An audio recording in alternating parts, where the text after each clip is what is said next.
Hello everyone and welcome back to another Metal Gear Solid Speedrun update video. Do you guys remember when in the beginning of the year, Chewable Prozac found the Prozac skip? It's a very simple technique where in Metal Gear Solid 2 we lean against a door that we cannot open but that slides open, and this door we can lean against, throw an item, turn around and extend our hitbox magically after having thrown an item to touch the load zone behind the door. That's the principle of the Chewable Prozac skip, or just Prozac skip, and it saves us 30 seconds in Metal Gear Solid 2.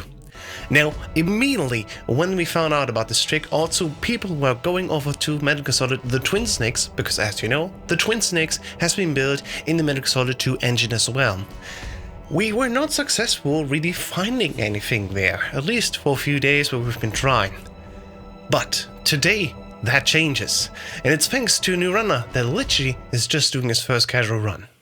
March 4th, 1 PM 9 Central European Time. Hefino joins the discussion in the Metal Gear Solid 𝐇𝐚𝐮 channel on the MGSR Discord and comes in and says, "Hey guys, do you know that actually you can skip the door where we need to wait for Meryl to open before the guard rush begins?" And we're all like, oh yeah, how have we never tested this? And as it turns out, this is not the only thing that we can do. Yes, as we can see here in this video recording, we can absolutely just lean against the door, do a turn after we've thrown an item like a grenade for example, and then just let go of the inputs, and as we can see, we glitch through the door and then start the guard rush fight right away. So once again, for quick repetition, what you need is a throwable item, like a chaff grenade, a regular grenade, a stun grenade, or of course, a magazine. Depending on what difficulty you do, you can actually afford losing one or two just to do this trick. With this very first iteration, for example, you just need to lean against the door, and you can immediately throw it, turn around, let go of all inputs, and you should immediately touch the load zone behind the door. It's super simple, and you start immediately into the fight rather than needing to wait for Meryl to do her whole shtick. But okay, this is just small fry, if you trust me, because here's the thing that's even better. 𝐻𝐻𝐵𝐼𝐻, another gentleman that's currently practicing and playing Metal Gear Solid the 𝐇𝐚𝐮, also went, if this door works, what about the sliding doors in the docks of Metal Gear Solid TTS? You know, when you're waiting in the docks there, especially on lower difficulties, you have absolutely nothing to do, and it takes 2 minutes for this entire intro segment until the elevator comes down and you can go up. Well, 𝐻𝐻𝐵𝐼𝐻 tried it out, throw an item like a chaff, turn around, and as we've seen, yes, you can absolutely glitch through the doors, touch the load trigger behind this, and immediately go up. This saves us around 1 minute and 20 seconds, probably even more if we were to practice more, but I've been not running for 1.5 years, so sorry, it's a bit sloppy. But yes, this is another massive time save all of a sudden. And it took more than a month, almost 2, for us to realize, hey, we can actually do this. For some reason, nobody ever tried it on these sliding doors in the docks of Metal Gear Solid the 𝐇𝐚𝐮 after we found the original Prozac skip in Metal Gear Solid 2. And here we are today. Everyone that can get a throwable item in the docks, which is on very easy, and on normal, can get now a massive time save of at least 1 minute, more around 1.5 minutes. Now we've been trying this trick also at a different door. This is the door just before we go to Ocelot. Normally you would need to grab C4 and go to the left side where there's wall that we need to break open and walk basically all around south. But there's the door that immediately leads into the Ocelot fight.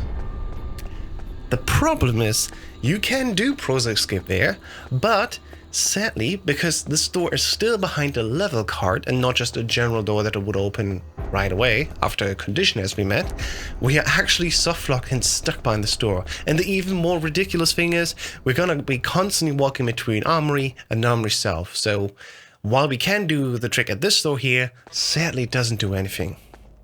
We also tried many more doors, like for example the boss door, but thankfully there is one more sliding door that we have not thought about yet. And that is the one for the elevator before we go down and fight the invisible guards, the 4 horsemen of this game. Now this trick may look like this doesn't save much time, but especially if you put it side by side, it actually does save you quite a few seconds.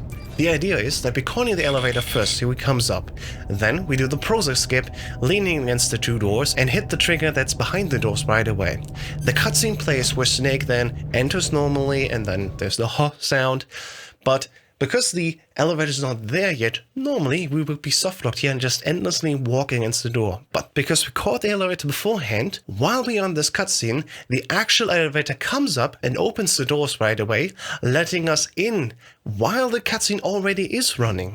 So basically we're overlapping the little cutscene that plays, but at the end of this little cutscene, we are actually inside the elevator that we just caught, and we are ready to press the button to go down and initiate the 4 horseman fight as well. Overall today, everyone in the TTS community has gotten a massive free time save. The initial one in the docks is the biggest one, and it's absolutely free, especially if you're running very easy, and normal. The next 2 time saves are much smaller, but still important enough if you want to do them, because they're also quite simple to do. And overall, my assumption is that now, at least for very easy, for example, if you're running on emulator, the world record can now easily go below 50 minutes. While currently, at least, the normal and easy difficulty world records are at around 53 minutes in emulator, the very easy world record is currently sitting at a nice 51 minutes and 27 seconds. If you subtract at least the 1 minute and 20 seconds that we can save in the docks, where we don't need to wait for the elevator anymore, and we can probably squeeze out even more time there already, plus the extra 2 rooms where we can save at least a few seconds, this should make it actually possible so that we get a sub 50-minute runtime here in Metal Gear Solid the Twin Snakes on emulator. Now in console it's slightly different because of the load times that do count here. We are at the 53-minute mark here for very easy difficulty, and of course more going up. But since emulator is actually more popular for runners for the most part, we can see here that, yeah, the sub 50-minute barrier, it's coming, and it just needs one runner now to practice a lot to get it done. Maybe it's Blue Metal himself, maybe it's somebody else here on this list. But I'm sure everyone that's running right now, or has been running this game, is looking forward to doing the next one with a massive new time save for free coming in Metal Gear Solid the Twin Snakes. Thanks to Chuo Prozac at the Prozac skip and all the gentlemen that have been working on finding more spots where to use it, such as 𝐸𝐻 and 𝐸𝐻, including of course other runners like Lil Pazo and Nick Green. All of their channels are of course linked in the description down below, so please give them a follow as well. And of course, happy running everyone.